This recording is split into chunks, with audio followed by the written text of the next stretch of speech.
If you're standing in the middle of a typhoon with a tiger at your arm, an elephant about to step on you, a car in the front about to run over you,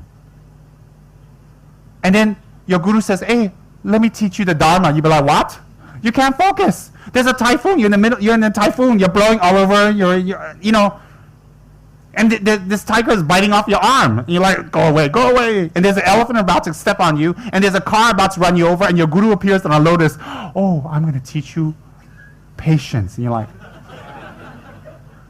how are you going to concentrate? Well, our mind is like that. Our mind is like that, always jumping and unstable.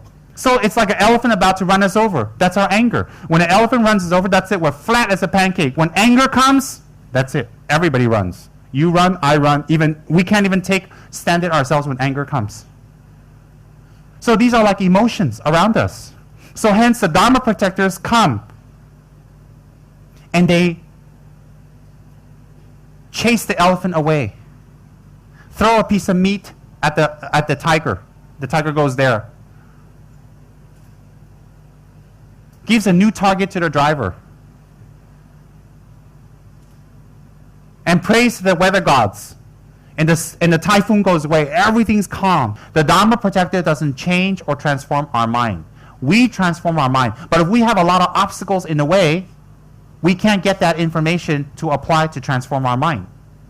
So we perpetuate a Dharma protector very strongly in order to remove the obstacles for us to receive the Dharma.